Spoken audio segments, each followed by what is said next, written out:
नमस्कार नमस्कार नमस्कार नमस्कार पार्ले बेक्स स्मिथ मारे प्रस्तुत कानाला खडा को powered by Vaseline special partners Godrej number 1 आणि क्लिनिक प्लस शॅम्पू या कार्यक्रमामध्ये मी संजय मोने नेहमीप्रमाणे तुमचं मनापासून स्वागत करतो. आजच्या पाहुणीला पण बोलावणार आहोत आणि कानाचे खडे या मंचावर फोडणार आहोतच, पण त्याआधी मला एका प्रश्नाचं उत्तर द्या. कानाला खडा कार्यक्रम तुम्हाला का आवडतो? नाही, मी करतो म्हणून तो आवडतो मला माहिती आहे, पण अजून एखादं दुसरं कारण सांगा ना. हा कार्यक्रम आवडण्याचं कारण वेगळं नाही, तर हा कार्यक्रमच खूप वेगळा आहे. आजवरच्या तुमच्या मनात असलेल्या पटलेल्या न पटलेल्या गोष्टी कानाला खडा लावून बोलायला लागतात, म्हणून हा कार्यक्रम तुम्हाला आवडतो. आता हे सगळं आज सांगण्यामागचं कारण असं आहे की काही कलाकारांना नेहमी असं वेगळं काम करण्यात रस असतो. त्यांचा असा अजिबात हट्ट नसतो की मी सतत सगळीकडे दिसत राहिलं पाहिजे, मला सगळ्यातलं सगळं आलं पाहिजे. उलट मी कमी दिसलं तरी चालेल, पण मी जसा आहे तसं दिसलं पाहिजे आणि मला काहीतरी वेगळं करता आलं पाहिजे. आजच्या आपल्या पाहुणीचं मत हे असंच आहे. कलाकार म्हणून काम निवडण्याच्या आणि करण्याच्या वेगळेपणातून ज्यांनी आपला आजवरचा प्रवास केलाय आणि या प्रवासात त्यांनी राष्ट्रीय पुरस्कार मिळवलाय. पण प्रवास वेगळ्या पद्धतीने करायचा म्हटल्यानंतर सुद्धा कानाचे खडे चुकणं शक्य नाही हो. बघूया ना यांच्या कानाचे खडे काय आहेत ते. स्वागत करूया आपण मृणाल देव कुलकर्णी यांचं.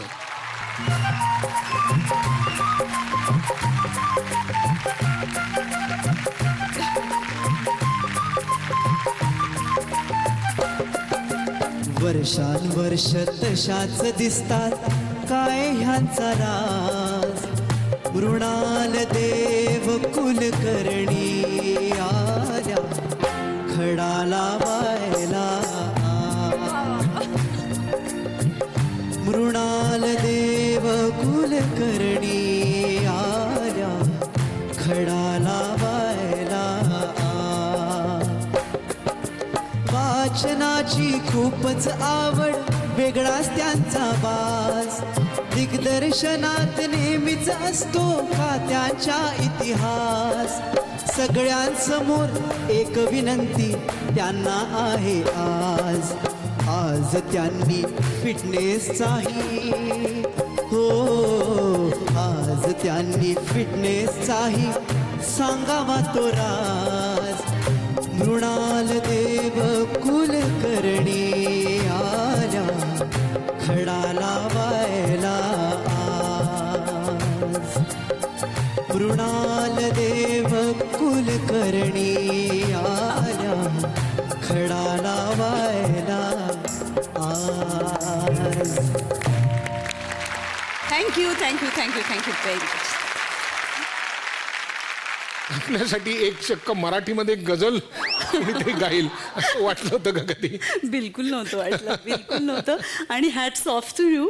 म्हणजे अनेक शोजमध्ये आजपर्यंत गेले मी, पण हे अशा पद्धतीचं स्वागत माझं कधीही झालं नव्हतं. म्हणजे मला एरवी फिट असल्याबद्दल मला कॉम्प्लिमेंट्स मिळतात. असं कसं तुम्ही एवढं फिट राहता आणि मग काय करता आम्हाला तरी सांगा वगैरे, हे सगळं मला माहिती आहे. पण हे गाण्यातून मी आज पहिल्यांदा ऐकलं. क्या बात आहे. थँक्यू. तू लहानपणापासून ठरवलंस की आपण या व्यवसायात यायचं होतं? नाही, ते मात्र बिलकुल नव्हतं. मग बालपणामध्ये तुला काय व्हायचं होतं आणि तुझं बालपण एकंदरीत कसं गेलं असेल?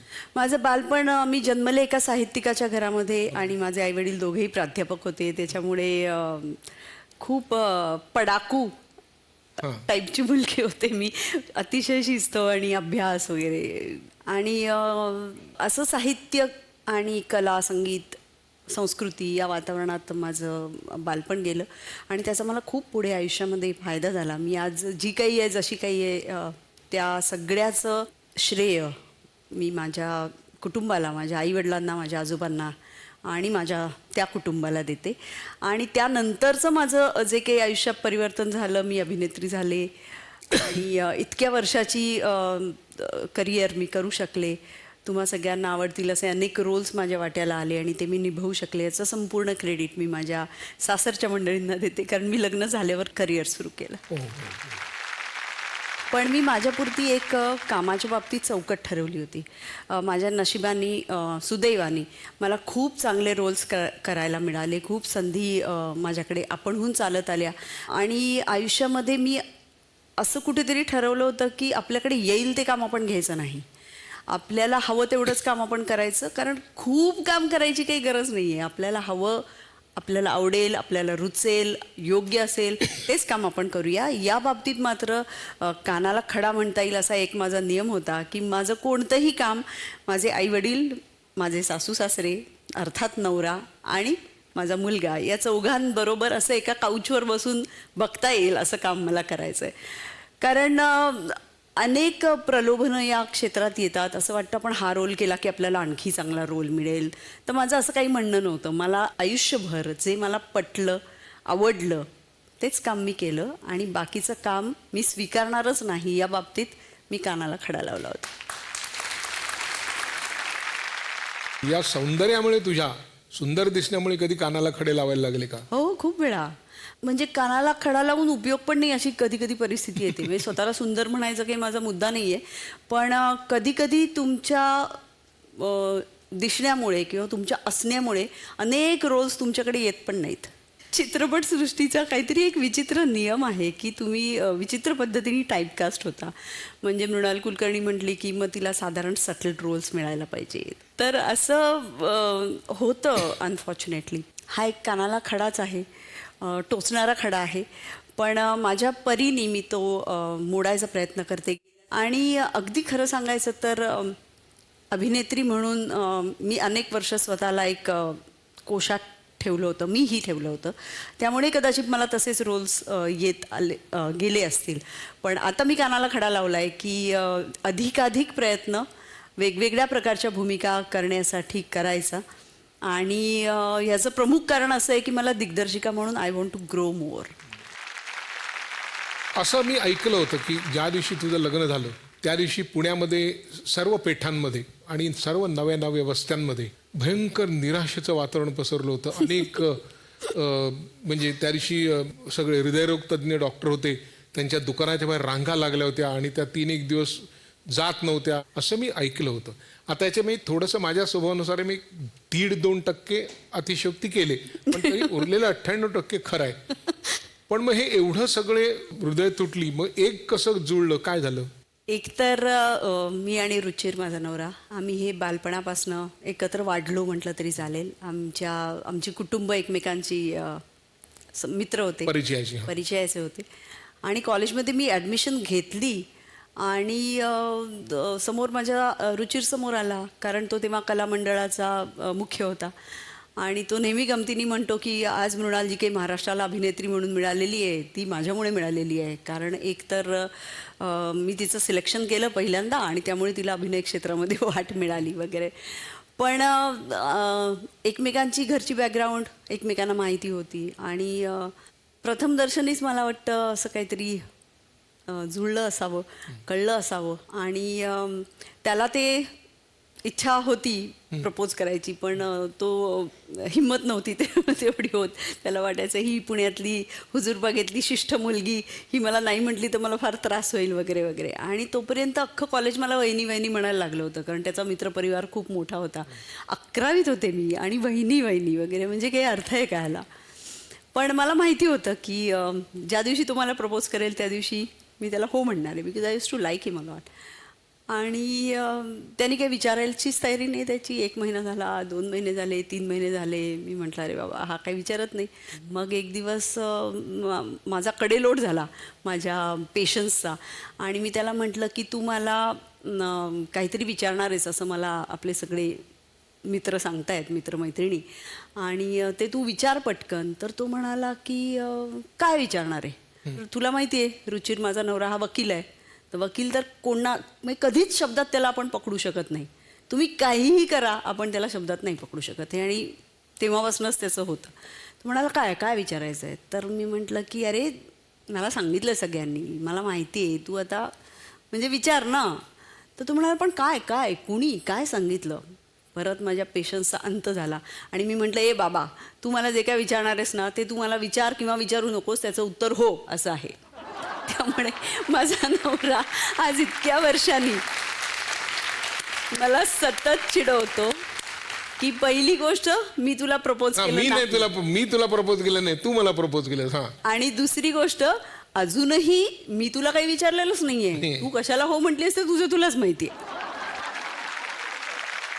बरं सगळं झालं, लग्न झालं व्यवस्थित, ते काय सगळ्यांची व्यवस्थित होतातच, पण काय कानाला खडे असतातच. नंतर आपल्याला कळतं अरे ही गोष्ट जरा बरं नाही तिची काही. नाही, अशा तर खूपच गोष्टी आहेत. लग्न म्हटलं की हे सगळं आलंच. आणि जी त्याची गुंडागिरी मला आधी खूप आवडत होती, नंतर मी भयंकर घाबरून राहायला लागले लग्न झाल्यापासून. कारण हा माणूस कुणाशी जाऊन कधी टेन्शन करेल. आणि कारण तत्वासाठी ना, पुणेरी आहे पक्का. ते लग्नाआधी जे असं वाटत होतं की कसला आहे ना, अगदी सॉलिड, ते लग्नानंतर ए बाबा तू आता कोणत्या फंदात पडू नको, हे ताबडतोब चेंज झाला माझ्यात. आणि तो माझ्यातच झाला. आणि मग तो त्याच्यात यावा यासाठी मी खूप प्रयत्न करायला लागले की नको नको तू कोणाच्या भानगडी पडू नको, हो हो ठीक आहे ठीक आहे ठीक आहे, चल चल चल चल. असं होऊन मी एक वेगळीच व्यक्ती झाली असं मला वाटतं. आणि त्याचं एका शहाण्या नवऱ्यामध्ये परिवर्तन करण्यामध्ये मी यशस्वी झाले.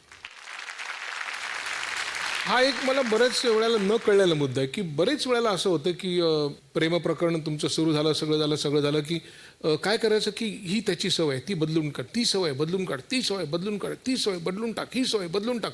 असं करून त्याच्या 5-6 सवयी बदलून टाकायच्या, त्याचे पोशाख, त्याची पद्धत बदलून टाकायची, त्याचे केसांची पद्धत बदलून टाकायची, सगळं बदलून टाकायचं. आणि एकदा तो आपल्या मनासारखा झाला आणि जरा काही वाद झालं की तू आता पूर्वीसारखा राहिला नाही. अरे तुम्हीच बदललात ना, कसं राहील तो पूर्वीसारखा. याच्यावर मला एक खूप छान कविता नुकतीच माझ्या हातात आली आहे. अशीच व्हॉट्सअपवरनं कोणीतरी पाठवली, मी वाचून दाखवते थांब तुला. नाव आहे कवितेचं, लग्न झालेल्या माणसाची खरी व्यथा. मी कसा होतो ते तिला पूर्ण माहिती होतं. मी कसा होतो ते तिला पूर्ण माहीत होतं. जसा होतो तसं तिला आवडत होतं. बरं चाललं होतं एकूणात. मग कधीतरी ती अचानकच म्हणाली, मला ना तुझं हे आवडत नाही. झालं, तिला आवडत नाही म्हणून मी हे करणं बंद केलं. मग काही दिवसांनी ती म्हणाली, तू ते करतोस ना त्याचा मला भारी राग येतो. मी ते करणंही बंद केलं. मग सगळं बरं चाललंय असं मला वाटत असताना अचानकच ती म्हणाली, मला तुझं अमुक तमुक अजिबात मान्य नाही. झालं, मी अमुक करणं बंद केलं. आणि मग पुन्हा काही दिवसांनी ती म्हणाली, आपलं आयुष्य किती छान आहे रे, फक्त तुझं तमुक सोडला तर. झालं, मी तमुकही सोडून दिलं. आणि आता खूप दिवसांनी मी माझं हे ते अमुक तमुक सगळं करणं बंद केल्यानंतर आता ती म्हणते, छे तू आता काही पूर्वीसारखा राहिलाच नाहीस.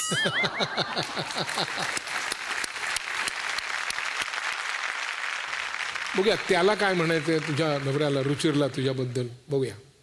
कानाला खडा लावावा असं गंभीरतेने आतापर्यंत काही केलंय असं मला वाटत नाही. गमतीचा भाग असा आहे की आम्ही एकमेकांना लहानपणापासून ओळखतो.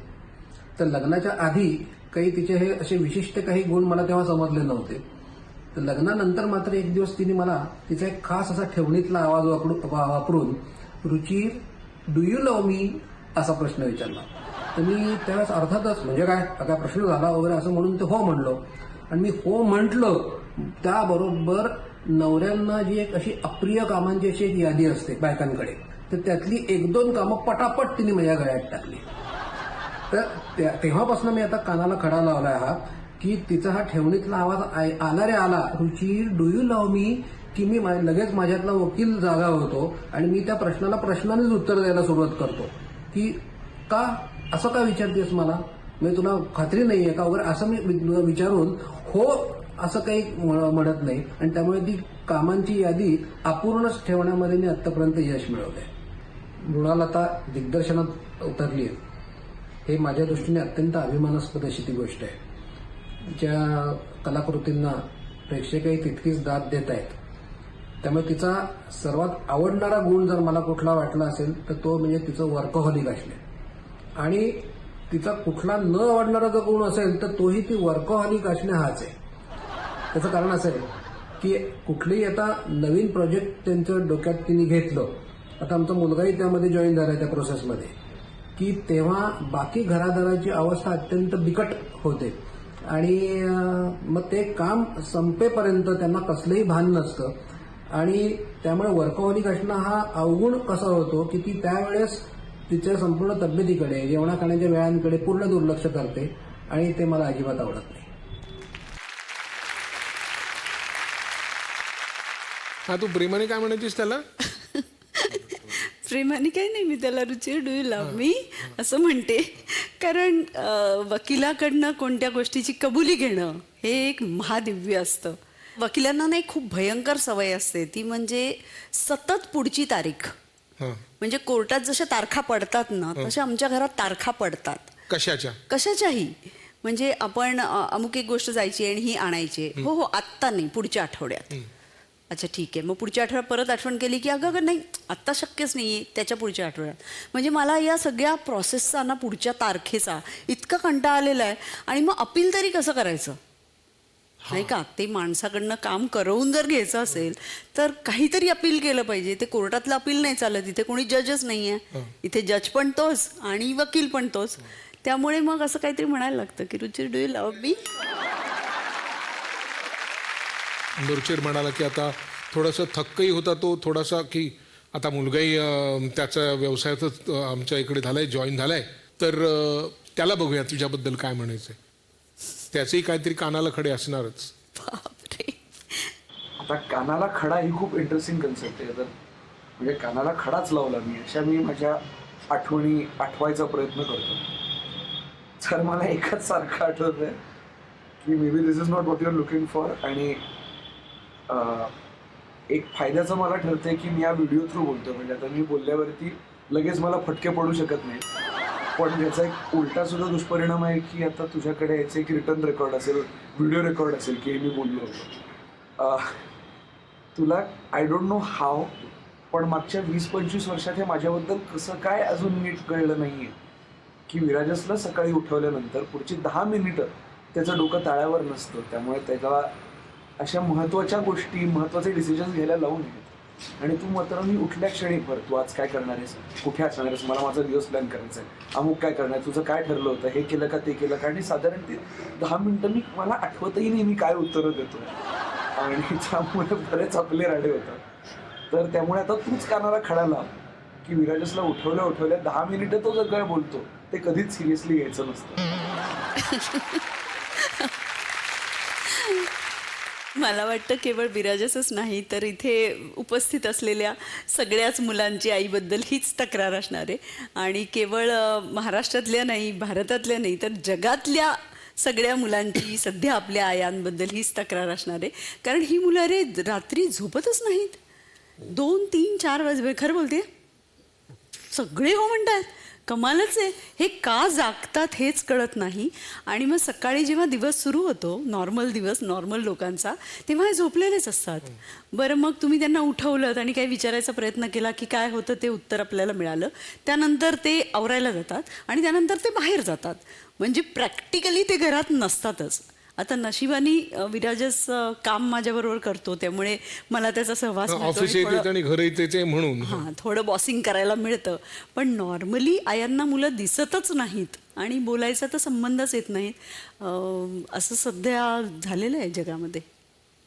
ऐतिहासिक भूमिका करताना काही कानाला खडे लावायला लागले का? माझ्या घरात एक एवढा मोठा लेखक होऊन गेला आहे ज्यांनी अनेक ऐतिहासिक कादंबऱ्या लिहिलेल्या आहेत. आणि बाबासाहेब पुरंदरे हे माझे दुसरे आजोबा आहेत. त्यामुळे मला कानाला खडा लावूनच याचा अभ्यास करावा लागतो कोणतीही ऐतिहासिक भूमिका करताना. कारण आता एक कॉन्ट्रोवर्सी निर्माण करायची असं एक पद्धत पडलेली आहे, सारखीच सगळ्यातून कॉन्ट्रोवर्सीज निर्माण करायची. म्हणजे मला खूप दुःख होतं जेव्हा लोक म्हणतात की ऐतिहासिक सिनेमा बनवायची भीती वाटते. आता सुदैवाने मला गंमत वाटते सांगायला की रमा माधव हा जवळजवळ 30 वर्षांनी आलेला पहिला ऐतिहासिक सिनेमा मराठीतला होता. पण ऐतिहासिक सिनेमातून कुठे काय काढता येईल बारीक आणि त्याच्यावरनं काहीतरी वादंग होतील आणि काहीतरी गोंधळ घालता येईल अशी साधारण परिस्थिती आहे. त्यामुळे ऐतिहासिक सिनेमा बनवताना कानाला खडा लावूनच बनवला पाहिजे, खूप अभ्यास केला पाहिजे आणि तरीही लोक त्याच्यावर काहीतरी बोलणारच आहेत याची पण तयारी ठेवली पाहिजे. पण मी हा कानाला खडा कधीच लावणार नाही की इतिहासाबद्दल काहीतरी लिहिणं वाचणं तर सतत चालूच असतं, पण ऐतिहासिक चित्रपट मला आणखी खूप ऐतिहासिक चित्रपट निर्माण करायचे आहेत. कारण या निमित्तानेच मी लोकांच्या मनात थोडा तरी इतिहास आणि इतिहासाबद्दलचं प्रेम जागं ठेवू शकेन असं मला वाटतं. ऐतिहासिक मालिका केली तूच तू, त्यातला एक सहकलाकार बघूया काय म्हणतोय ते. कानाला खडा कार्यक्रमात तुझ्याविषयी बोलायचं आहे. म्हणजे तुझ्याविषयी बोलताना खरं तर काय बोलू किती बोलू असं होऊन जातं. कारण राजा शिवछत्रपती मालिकेदरम्यान आपली पहिल्यांदा ऑनस्क्रीन तसं पाहिलं तर भेट झाली, ओळख झाली. आणि तोपर्यंत तू सोनपरी होतीस आणि त्यानंतर तू थेट झालीस ती राष्ट्रमाता जिजाऊसाहेब. मृणालताईच्या बाबतीत कानाला खडा म्हणजे इव्हनिंग ब्रेकफास्ट नंतर किंवा लंच नंतर मृणालताईशी जर बोलायचं असेल तर आधी चालायची तयारी ठेवावी लागते. कारण ती सांगते माझी चालायची वेळ आहे आणि जर तुला बोलायचं असेल तर माझ्याशी चालता चालता तुला बोलावं लागेल. दुसरा कानाला खडा तुझ्या बाबतीतला तो म्हणजे मृणालताईपासून खरोखर काहीच लपवून ठेवता येत नाही. जर तुम्ही एखादी गोष्ट लपवून तिच्याशी बोलायला लागलात तर फक्त एक येतं एवढा आला की लगेच समजून जायचं की मृणालताईने बिटवीन द लाईन ओळखलेली आहे आणि तिला या विषयातली खरोखर पूर्ण माहिती आहे. माईक लावलेला असताना गॉसिप कसं करायचं हे सुद्धा तिने शिकवलं. मृणालताईला फक्त हा एकच प्रश्न आहे की नक्की बऱ्याच वेळा सेटवर बाहेरून बघणाऱ्या माणसाला तू काहीतरी बोलताना फक्त एवढं असं करताना दिसतेस, त्याचं नक्की सिक्रेट काय आहे? ते हे काय म्हणाला ते काय ते काय की आम्ही त्या मालिकेमध्ये अशा एका मायलेकराची भूमिका करत होतो की जी केवळ महाराष्ट्रात नाही आपल्या देशात किंवा देशाबाहेरसुद्धा जो मराठी माणूस आहे त्या मराठी माणसाला निरतिशय अभिमान वाटेल असा तो माणूस आणि अशी ती आई आहे जिजाऊ आईसाहेब आणि शिवाजी महाराज. पण ही भूमिका करत असताना त्या दोघांच्या नात्यातले अनेक पदर आम्हाला उलगडवून दाखवता आले. आणि एक गमतीशीर शब्द आम्ही एकमेकांबद्दल नेहमी वापरतो की त्या माईलेकरांचं जसं गॅटमॅट होतं तसं अमोलचं आणि माझंही या मालिकेमध्ये खूप गॅटमॅट होतं. अनेक कलाकार होते या मालिकेमध्ये आणि कधीतरी कोणाबद्दल तरी काहीतरी गॉसिप चालू असायचं तर तो बोलायचा असा धाडकन. तर मी म्हणायची की अमोल बोल नकोस रे, माईकवाला माईक चालू ठेवतो कायम आणि माईक इथे लावलेला असतो नेहमी. तर एक छोटीशी त्याची ट्रिक आहे की इथे असं धडधड केलं की तो कंटाळून कानाचा हेडफोन काढून ठेवतो आणि मग त्याला ऐकू येत नाही आपण काय गॉसिप करतोय. तो ही साधी ट्रिक आहे. तू आयुष्यभर वेळ पाळत झालीस अशी तुझी एक आत्ताच्या काळाच्या हिशोबात म्हणायची तर एक अशी बदकीर्ती आहे की तू कायम वेळेवर आलीस. हो, वेळेवर यायचं हे तुझं पहिल्यापासून आहे का कोणामुळे तू कानाला खडा लावलायस, कोणी धडे दिलेत वेळेवर येण्याबद्दल? मी बिग बींमुळे अशी झाले असं मला वाटतं. अमिताभ बच्चन हेही फार वेळेवर येण्यासाठी प्रसिद्ध आहेत आणि एका कार्यक्रमाला मी अँकर करत होते त्यांचा एक कार्यक्रम आणि मी कुठून तरी शूटिंग करून वगैरे 6 वाजता कार्यक्रम होता आणि मी ट्रॅफिकमध्ये आणि संपवाना लास्ट शॉट घ्या ना पटकन माझा, आम्हाला जायचं असं करून साधारण 5:45 मी तिथे पोहोचले. आणि मी पोहोचले तर माझं स्वागत करायला ते तिथे उभे होते. म्हणजे माझं स्वागत करण्यासाठी नव्हते पण येतील त्याचे सगळ्यांचं स्वागत करायला ते तिथे उभे होते. आई आहे बैठिये क्या लेंगी आप. तर मला एवढं कॉन्शियस झाले मी आणि नर्वस झाले. म्हटलं की नाही मी या कार्यक्रमाची निवेदिका आहे आणि खरं तर हे आमचं काम आहे की तुम्हाला कम्फर्ट करणं, तुम्हाला बसवणं, तुम्हाला विचारणं चहा कॉफी. ते म्हणाले मला काहीच प्रॉब्लेम नाही. मी कोणत्याही कार्यक्रमाच्या आधी संयोजकांना असं विचारतो की मी किती वाजता येणं अपेक्षित आहे. तुमचा कार्यक्रम 6ला आहे ना, मग मी 5:15 येऊ का? मग ते म्हणतात नाही तुम्ही 6ला आलात तरी चालेल. मग मी त्यांना म्हणतो नको मी असं करतो मी 5:30ला येतो म्हणजे तुम्हाला काही प्रॉब्लेम नको व्हायला माझ्यापासून. आणि ते स्वतः 5 वाजल्यापासून तिथे बाहेर स्वतःच्या गाडीत बसतात. 5:30 वाजता त्यांनी एंटर केलं होतं, त्या हॉलमध्ये आले होते आणि मग मी काय करायचं आहे, मी काय बोलायचं आहे आणि एक्झॅक्टली माझ्याकडनं काय अपेक्षा आहे आणि मग मी कधी कोण मला प्रश्न विचारणार आहे, मी कोणाबरोबर बोलणार आहे किंवा मला एक्झॅक्टली त्या मंचावर किती वेळ बसायचं आहे आणि मी किती वाजता गेलो तर चालेल, हे सगळं ते विचारतात आणि अत्यंत नम्रतेने विचारतात. आणि त्या दिवशी मला एवढी लाज वाटली की ते आधी येऊन बसले होते आणि मला काहीच माहिती नव्हतं एक्झॅक्टली मी तुला काय उशीर करायचं. झाला नव्हताच. नाही, उशीर नव्हता झाला, पण त्याही आधी आलं पाहिजे. आणि आपली तयारी, आपण स्टेजवर कुठे उभे राहणार आहोत, आपण काय बोलणार आहोत, आपल्या हातात स्क्रिप्ट पूर्ण आहे का नाही, हे सगळं आधी तपासून बघण्यासाठी आधी गेलंच पाहिजे. हे मला त्यांच्यामुळे त्या दिवशी लक्षात आलं. आणि मी कानाला खडा लावला की मी ऑन द स्पॉट नाही, मीही त्यांच्यासारखीच अर्धा तास आधी कमीत कमी तिथे पोचेन, त्याआधी माझ्या हातात स्क्रिप्ट राहील याची मी खबरदारी घेईन. पण काय नशीब, ऑन द स्पॉट सगळं ठीक आहे, पण कानाला खडा पण कोणामुळे लावायला लागला? हो, बरं, दिग्दर्शन करताना तू पडद्यावरती जशी मृणाल कुलकर्णी असतेस तशीच असतेस का अत्यंत वेगळा कडक असा अवतार असतो तुझा? नाही, सावधपणे उत्तर दे, कारण त्याच्यावरती प्रतिक्रिया म्हणून आमच्याकडे काही एक पुरावे आहेत म्हणून. अरे बापरे. मला आरडाओरडा करायलाच आवडत नाही. आणि मी नेहमीच म्हणते की अत्यंत शांतपणे समोरच्या माणसाला आपल्याला करेक्ट काय हवं आहे ते सांगता येतं. आपल्याला ते सांगायची पद्धत फक्त आपल्याला माहिती पाहिजे. ती पद्धत मला असं वाटतं मला जमली आहे.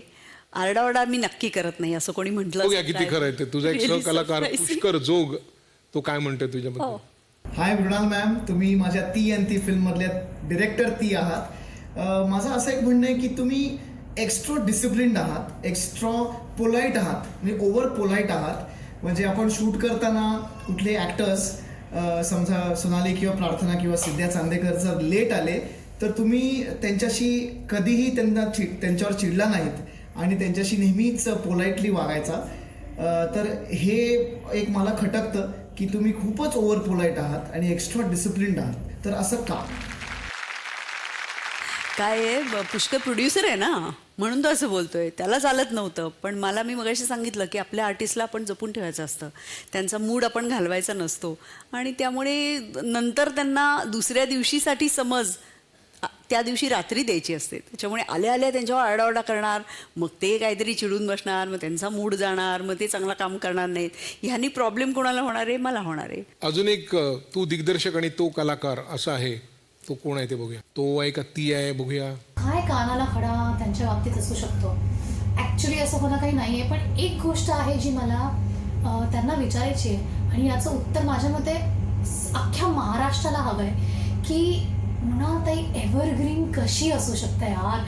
इतकी वर्ष आम्ही त्यांना पाहतोय, अगदी सोनपरीपासून ते आत्तापर्यंत त्या तशाच दिसतात, तितक्याच सुंदर किंबहुना जास्त सुंदर. तर ही खूबसूरती का राज क्या है? आणि सगळ्यांना त्याचं उत्तर पाहिजे. मृणालताई मला वाटतं की रहस्य वगैरे काही विशेष नसतं. खरं तर सगळ्यांना माहिती असतं की आपल्या तब्येतीला काय सूट होतं, काय सूट होत नाही, काय खाल्लं पाहिजे, किती खाल्लं पाहिजे. फक्त आपण ते पाळत नाही आणि थोडासा निश्चय कमी पडतो.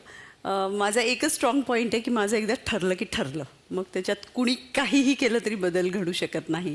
त्यामुळे आपण सगळेजण सगळ्या वर्तमानपत्रातनं, मासिकांमधनं, वेबवर, नेटवर सगळीकडे सगळी रहस्य वाचत असतो, ऐकत असतो, पाहत असतो. फक्त आपण ते करत नाही. आणि माझ्या तरी काही लोकांच्यात असला फरक तो एवढाच, तर मी ते करते. बरं, आता दिग्दर्शनामध्ये तू 2-3 चित्रपट झाले तुझे दिग्दर्शन. दिग्दर्शन का करायला लागलीस? काळाची गरज म्हणून का तू करत असलेल्या भूमिकांचा आता जोश उरला नाही म्हणून का तुला लोक भूमिका कमी विचारायला लागले म्हणून? याचं कारण असं की किती वर्ष दुसऱ्या कोणाची तरी कथा, दुसरा कोणीतरी दिग्दर्शक, मग तुम्ही फक्त त्यातलं एक पात्र असणार की तुमच्या हातातच काही नसणार. मला दिग्दर्शिका झाल्यापासून अभिनय करणाऱ्या लोकांबद्दल अशी खूप सहानुभूती वाटते, अनुकंपा वगैरे. आणि तेव्हा आपण असं वागत असतो ना की हां माझं काम झालं आहे, तर झालं का पॅकअप, झाला पॅकअप, जाऊ जाऊ.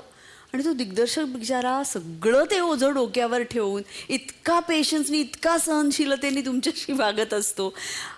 कारण एक विजन असते, एक विषय मांडायचा असतो, तो त्याला असतो आणि तुम्ही त्यातलं फक्त एक छोटंसं पात्र असतं. अभिनय ही 5% जबाबदारी असेल तर दिग्दर्शन ही 200% जबाबदारी आहे. आणि त्याच्यात अनेक कामं येतात जी आपल्याला हसतमुखाने करायला लागतात, अनेक प्रेशर्स असतात, त्या प्रेशर खाली आपल्याला काम करायला लागतं. आणि जवळजवळ एका मुलाला जन्म देण्या इतकं ते अवघड असतं. आणि जन्म दिलेल्या मुलाला कोणी काही नावं ठेवू शकतात की अरे याचं नाकच वाकडं आहे, अरे याला एक कानच नाही आहे. सिनेमाला कोणीही नावं ठेवू शकतं. म्हणजे तुम्ही कितीही जीव ओतून वर्षभर मेहनत करा, एक तिकीट काढणारा माणूस तुम्हाला म्हणू शकतो बंडल आहे पिक्चर. अरे बापरे, ही केवढी मोठी जबाबदारी आहे. त्यामुळे ही जबाबदारी अंगावर घ्यावी का नाही अशी अनेकदा मनामध्ये विचार येऊन गेला. पण तरीही असं वाटलं की मला जे म्हणायचं आहे ते म्हणण्यासाठी अतिशय योग्य माध्यम चित्रपट बनवणे हेच आहे. आणि केवळ अभिनेत्री म्हणून जे मला अपूर्णपण वाटत होतं माझ्यामध्ये, ते मला कुठेतरी पूर्णता आली माझ्या व्यक्तिमत्वाला असं मला वाटलं. लहानपणी तू काम करायला सुरुवात केलंस, स्वामी. त्यानंतर मग पुढे एकदम लोकांच्या लक्षात आलं की मृणाल कुलकर्णी म्हणजे मालिका, मराठी मालिका. मग इतकं कमी काम करायचं हे पहिल्यापासून तुझं ठरलं होतं का काय? म्हणजे नाही, मी स्वामी मालिकेनंतर तेव्हा मी खरंच खूप लहान होते. माझी 10वी-12वी होती तेव्हा ती मालिका झाली. पण त्याच्यानंतर मी माझी पहिली हिंदी मालिका केली, ती इरफान खान आणि फारुख शेख यांच्याबरोबर. त्याचं नाव श्रीकांत. आणि मग जवळजवळ 8 वर्ष मी फक्त हिंदी मालिका केल्या. आणि त्यानंतर माझ्यासाठी अत्यंत महत्त्वाची अशी एक भूमिका माझ्याकडे चालून आली आणि त्या शोचं नाव आहे अवंतिका. अवंतिकानी एक इतिहास घडवला असं म्हणतात आणि अवंतिकानी माझ्याही आयुष्यामध्ये इतिहास घडवला. जवळजवळ 3.5-4 वर्ष ही मालिका लोकांनी, अगदी प्रेक्षकांनी डोक्यावर घेतली.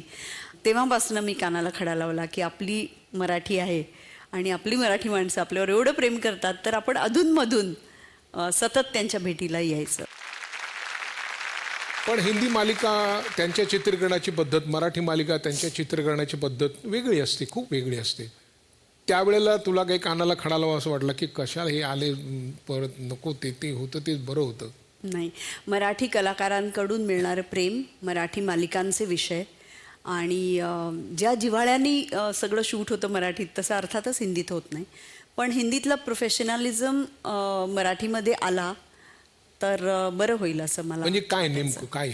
मी जेव्हा हिंदीत काम सुरू केलं तेव्हा खूप आग्रहाने मला हिंदीतल्या एका प्रोड्युसर डिरेक्टरनी एका मालिकेसाठी बोलवलं आणि त्या माणसामुळे खरं तर आज मी तुमच्या समोर आहे असं मला वाटतं. त्या माणसाचं नाव आहे संजय खान. त्यांनी टिपू सुलतान नावाची एक खूप प्रचंड गाजलेली ऐतिहासिक मालिका केली होती आणि खूपच अप्रतिम चित्रीकरण त्याचं आणि इतकं भव्य दिव्य की ती मालिका लोकांना भयंकर आवडलेली होती. आणि त्यानंतर त्यांना मराठ्यांवर एक मालिका करायची होती आणि त्या मालिकेचं नाव होतं ग्रेट मराठा. मला त्यांच्याकडनं फोन आला आणि म्हणाले की ताबडतोब भेटायला या, असं सरांचा निरोप आहे. आणि जेव्हा मी भेटायला गेले त्यांना, तेव्हा मी ना खरंच अवाक झाले ते सगळं बघून. तिथे त्यांनी जवळजवळ 10 ते 12 त्यांच्याकडे संशोधक होते, जे इतिहासावर संशोधन करत होते की काय दाखवलं पाहिजे, कसं दाखवलं पाहिजे, आपण काय वापरू शकतो. महाजी शिंद्यांवर आणि अहिल्याबाई होळकरांवर ती मालिका होती. या दोघांच्या इतिहासाबद्दलचे छोटे छोटे तपशील, सेट्सचे नमुने, छोटे मिनिएचर सेट्स बनवलेले होते. ते कपड्यांचा एक वेगळा पट होता. इतकी भव्य तयारी चालू होती की मला ते बघून फार खंत वाटली. असं वाटलं की मग मराठीमध्ये असं का नाही होऊ शकत. म्हणजे आमची स्वामी आज मला आठवते, मी इतकी वर्ष झाली, मी खूप लहान होते, पहिलं काम होतं, तरीही मला हे खटकलं होतं. फक्त पुण्याच्या विश्रामबाग वाड्यामध्ये 2 हॉल होते आमच्याकडे आणि तेवढ्यातल्या तेवढ्यात आम्ही सगळं स्वामी शूट केलं होतं. आम्हाला एकही वॉर सिक्वेन्स शूट करायला आर्थिक पाठबळच नव्हतं. हे तर सर्वश्रुत आहे की माधवराव पेशव्यांची पत्नी रमाबाई या सती गेल्या, पण या मालिकेमध्ये आम्ही सतीचा प्रसंग दाखवू का ह्याची शंका येऊन लोकांनी ती मालिका अर्ध्यात बंद पाडली होती. पण हे तू म्हणालीस ना की ते भव्य दिव्यता असते वगैरे, ती आणणं शक्य नाही असं वाटतं तुला? परवडत नाही ही त्यांची आरडाओरडा असते का खरंच परवडत नाही का ते गृहीत धरतात? म्हणजे काय वाटतं तुला त्यातनं? मला नाही वाटत असं परवडत नाही. मला वाटतं की हे इट्स ऑल अबाउट मॅनेजमेंट. आणि मी स्वतः जेव्हा ऐतिहासिक चित्रपट दिग्दर्शित केला तेव्हा मी खरोखरच आय वॉज सो कीन. तेव्हा माझे प्रोड्युसरही नॉन मराठी होते आणि त्यांनी असं सांगितलं, इतने में कर लो. मी म्हटलं क्यों कर लो इतने में? I want to give my best shot, तर मग मी कॉम्प्रोमाइज कशासाठी करू? आणि मी त्यांना सांगितलं की या गोष्टी मला मिळणार असतील तरच मी पुढे जाईन, नाहीतर मी जाणार नाही. हे सगळं करताना आर्थिक गणितं लक्षात ठेवली पाहिजेत वगैरे, सगळं ठीक आहे. पण तरीसुद्धा जे ग्रँजर आहे, जे आपलं मराठी ग्रँजर आहे, जे आपल्या माणसांनी केलेले पराक्रम आहेत, कर्तृत्व आहे, का नाही दाखवायचं? आणि त्याच्यात कशाला कचरायचं. म्हणजे असे हेच प्रोड्युसर जेव्हा हिंदी सिनेमा करतात तेव्हा ते कधीच एवढ्या पैशात करा तेवढ्या पैशात करा असं म्हणत नाही. कोणत्याही हिरोला हेच म्हणजे हे एवढंच बजेट आहे इतने मी लेके आओ असं म्हणत नाही. मराठी माणसांनाच का म्हणतात. त्यामुळे हा कुठेतरी आपण सगळ्यांनी स्टँड घेतला पाहिजे की मराठी आहे म्हणजे काय, मराठी म्हणजे वाघ आहेत, मराठी म्हणजे काहीच कम अस्सल नाही आहे, मराठी हे दुप्पट अस्सल आहे.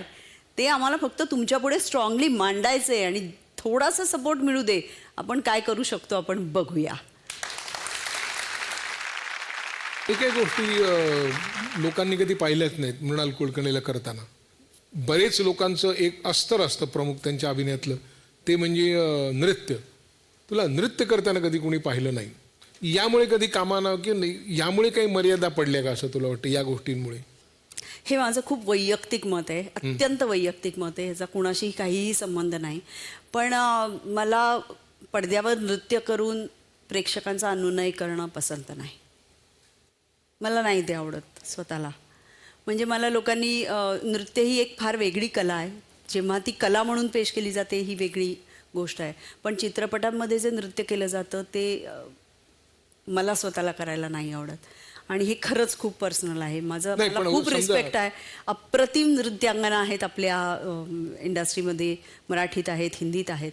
पण तरीसुद्धा मला स्वतःला ते पहिल्यापासून कधीच नाही आवडलं आणि मी ते नाही आवडलेली गोष्ट का करायची. पण आता समजा आपण गाईड नावाचा चित्रपट आहे, त्याच्यामध्ये समजा उद्या तो कोणी मराठीत करायचं ठरवलं आणि त्यात नर्तिकेची भूमिका आहे, मग तू काय करणार. अनुनय करणार नाही का करणार. नाही, ऑफकोर्स करणार. कारण ती नर्तिकेची भूमिका आहे. ती स्वतः एक नर्तिका आहे. तिच्या आयुष्यावरची ती कहाणी आहे किंवा चित्रपट आहे. पण तुम्ही नर्तिका नसता, तुम्ही कधी कधी सॉफ्टवेअर इंजिनियर असता एखाद्या सिनेमामध्ये. आणि आता गाण्याची सिच्युएशन आली, गाणं वाजणार म्हटल्यावर तुम्ही अचानक उठून नाच करायला लागता. हे मला कुठेतरी खूप ऑड वाटतं. पण तसं सॉफ्टवेअर इंजिनियर असणारा गातो की नाही, कधी गात असेल. आता तो सिनेमात दाखवताना थोडं आपण जास्तच दाखवतो नाही का. म्हणजे घर सोडून चालली म्हटल्यानंतर 1.5 मिनिट ती बाई घर सोडून जात असते. प्रत्यक्षात घर सोडायला 10 सेकंद लागतात. मरणारी बाई 15 मिनिटं मरत असते. सगळ्या जगाला वेगवेगळ्या भाषेमध्ये संदेश देत असते. असं वाटत असते की हा महात्माच कुणी एखाद्या जगातला चाललाय की काय कुडी सोडून वगैरे. त्यामुळे ते थोडं जास्तही करायलाच लागतं की. म्हणजे करेक्ट आहे. त्यामुळे ते ज्याला आवडतं त्यांनी ते अगदी करावं, माझं काही म्हणणं नाही. पण मला स्वतःला हे खूप ऑड वाटतं. मी एक दिग्दर्शिका म्हणून सुद्धा जेव्हा काम करते तेव्हा मला असं वाटतं की कथा पुढे देण्यासाठी गाणं असेल तर मला खूप मनापासून आवडतं. पण जर नृत्यांगनेची कहाणी नसेल तर कोणताही सामान्य माणूस नृत्य करतो तेव्हा मला स्वतःला खूप गंमत वाटते आणि मला खूप हसू येतं आणि मला ते नाही करता येत. आता मला सांग, दिग्दर्शन तू करशील तेव्हाही तू जो तुझा गती होती भूमिका स्वीकारण्यातली, कधीतरी एकदा कधीतरी शांतपणे स्वीकारायची, फार काम करायचं नाही, मोजकंच करायचं, तू दिग्दर्शनात तसंच ठेवणार. नाही संजय, काय झालं माहिती आहे, मी मराठीमध्ये केवळ 4 भूमिका केल्यात. पहिली स्वामी, दुसरी अवंतिका, तिसरी गुंतता हृदय आणि चौथी राजा शिवछत्रपती. बरोबर. म्हणजे 25 वर्षाच्या कारकिर्दीत फक्त 4 मराठी शोज. पण मी 22 हिंदी शोज केलेत आणि मला वाटतं इट्स अ ह्यूज व्हॉल्यूम. त्यामुळे मी काम पुष्कळ केलं आहे. पण 2 भाषात केल्यामुळे कदाचित मराठी प्रेक्षकांना असं वाटतं की ही कमी दिसते. पण 7-8 वर्षापूर्वी मी मालिकांमध्ये काम करणं थांबवलं कारण मला चित्रपट माध्यम जास्त खुणावत होतं. आणि चित्रपटात अभिनेत्री म्हणून मी काम करतेच आहे. गेल्या वर्षी माझे 2 चित्रपट आले, ये रे रे पैसा आणि फर्जंद. आणि हा चित्रपट ती मी शूट केला. यावर्षी ये रे रे पैसा 2 आणि आणखी एक ऐतिहासिक चित्रपट माझा येतो आहे. आणि सुमित्रा भावेंचा एक चित्रपट मी केला आहे अभिनेत्री म्हणून, त्याचं नाव आहे वेलकम होम. त्यामुळे दोन्ही कारकीर्द माझी दोन्ही रुळांवरनं गाड्या चालू आहेत. त्याच्यामुळे 2-3 चित्रपट अभिनेत्री म्हणून आणि 1 चित्रपट दिग्दर्शक म्हणून एवढं खूप काम आहे. याच्याहून जास्ती काम मला नाही. हो, पण बरेच लोकांना ते कमी वाटतं. अरे बापरे. त्यांना वाटतं की खूप अजून केलं पाहिजे. त्याला तू तयार नाहीस. ते का तयार नाहीस, म्हणजे त्याच्यासाठी तुला काय प्रेरणा आहे. मला एक छोटीशी कविता आता इथे आठवते. ती कविता माझ्या मनाला खूप भावली. असं वाटलं की हे कुठेतरी आपल्याला असंच म्हणायचं आहे. कोणाची कविता आहे? कवी अनिलांची कविता आहे. जुनी कविता आहे खूप. छोटीशी कविता आहे पण छान आहे. ते म्हणतात, मी थोड्याच कविता लिहिल्या तर कुठे काय थोडे झाले. मी थोड्याच कविता लिहिल्या तर कुठे काय थोडे झाले. इतक्या लिहिल्या गेल्या हातून हेच काय थोडे झाले. खूप लिहिल्या असत्या तर असते काय खूप झाले. खूप लिहिल्या असत्या तर असते काय खूप झाले. म्हटले असते कुठे कुणी केव्हा पुढे काय खूप झाले. 4-2 आवडत राहतील. 4-2 आवडत राहतील त्यात काय कमी झाले. बाकीच्या शोधत राहाल त्यात काय कमी झाले. होऊन गेले थोर कवी. होऊन गेले थोर कवी त्यांचे काय पुढे झाले. तेच माझे आज आहे असते जे काय पुढे झाले. पण कधी सहज दाद दिलीत. कधी सहज दाद दिलीत एवढे मात्र बरे झाले. कधी सहज दाद दिलीत एवढे मात्र बरे झाले. तुमचे आमचे नाते निदान तेवढ्यापुरते खरे झाले. क्या बात. बरं, या कार्यक्रमाचा आपला शेवटला भाग असतो की आपल्या कामामध्ये इतके व्यस्त असतो की काही वेळेला नकळत माणसं दुखावली जातात. काही वेळेला कळत असतं की एक पाऊल उचललं पुढे तर सगळं नीट होईल, पण काहीतरी आड येतं. तू कशासाठी कानाला खडा लावला असशील तर, किंवा लोकांना सांगायचं असेल की या कामासाठी तुम्ही कानाला खडा लावा तर. मी महाराष्ट्रातल्या किंवा जगातल्या तमाम मराठी प्रेक्षकांसाठी हे सांगू इच्छिते की कानाला खडा लावा. आपल्या मुलाशी मराठीतच बोला. त्याच्याबरोबर एकतरी पुस्तक वाचा, तेही मराठी. आपण नुसते दिन साजरे करतो, मराठी दिन, मराठी भाषा टिकली पाहिजे असं म्हणतो, पण आपण वाचतो का याच्याकडे लक्ष द्या. तुमचंच अनुकरण तुमची मुलं करणार आहेत. तुम्ही जर वाचलं तर मुलं वाचणार आहेत. त्याच्यामुळे हा कानाला खडा लावा. आपल्या घरातली मराठी आपणच टिकवली पाहिजे. क्या बात. तू इथे आलीस त्याबद्दल मनापासून आभार. आणि झी मराठीतर्फे एक प्रेमाची भेट आठवण म्हणून.